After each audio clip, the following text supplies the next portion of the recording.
Hello, hello guys! Andito na naman muli ang isang OFW na naghahatid ng saya. Kahit malungkot dito sa ibang bansa ay magiging positibo lang ang ating buhay sa araw-araw.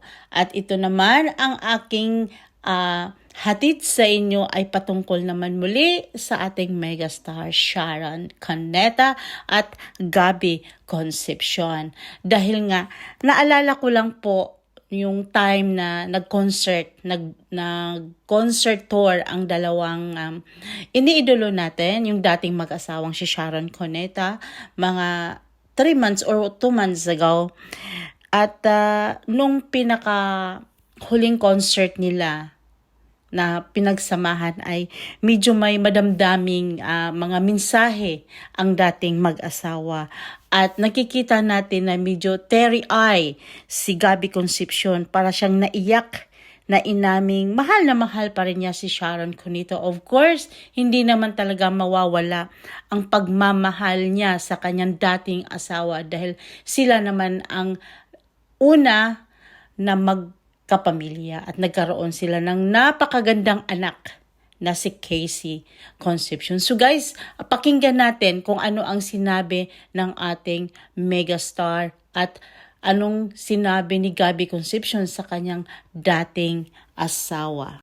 Sasama-sama ho tayo. Life is short, pero sana hanggang sa ating pagtanda, andyan pa lang. You know what? You'll always be a part of my life, and I will never forget you, Gabby. Salamat, and same here. Hindi na tayo magkita after this. Oh my God! Magkikita pa rin tayo. Yun ang sinabi ng ating megastar at yun din ang sinabi ng ating matini idol na si Gabby Concepcion, na ang sabi ni Sharon ay hindi daw talaga niya makakalimutan ang dati niyang asawa. I never forget you, Gabby. You are a part of my life. So, natural lang na masabi ni Sharon yun dahil mula noon at hanggang ngayon ay nandoon pa rin yung love ni Sharon Cuneta doon sa kanyang dating asawa dahil may anak sila at talaga namang hindi naman maitago ni Sharon Cuneta na minahal at mahal na mahal talaga ni Sharon si Gabby Concepcion. At siguro dahil nga nasa kabataan pa sila na nagsama, kaya naman ay hindi maintindihan nila kung ano ba talaga ang buhay mag-asawa.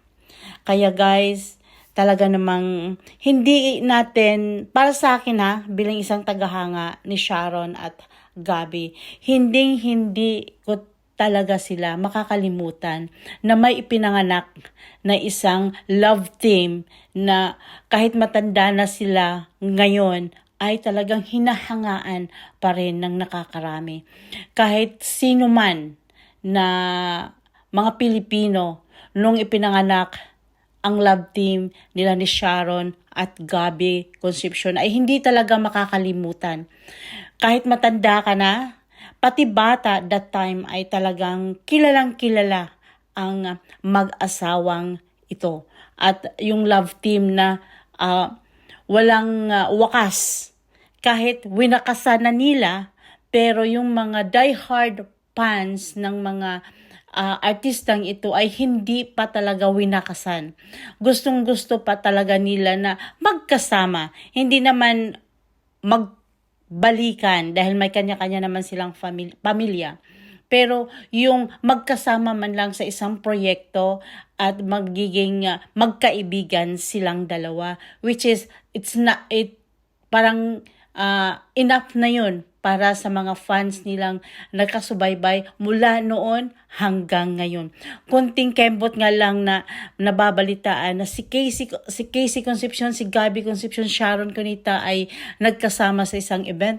Talaga namang in 1 minute nagtitrending po yun. Dahil nga mula noon hanggang ngayon ay sila pa rin ang hinahangaan. Talaga namang ang buhay ng dating mag-asawang ito is already in the public. Talaga namang nakasulat na yan. Andyan na yan sa publiko. Kaya naman ay minsan pag walang update,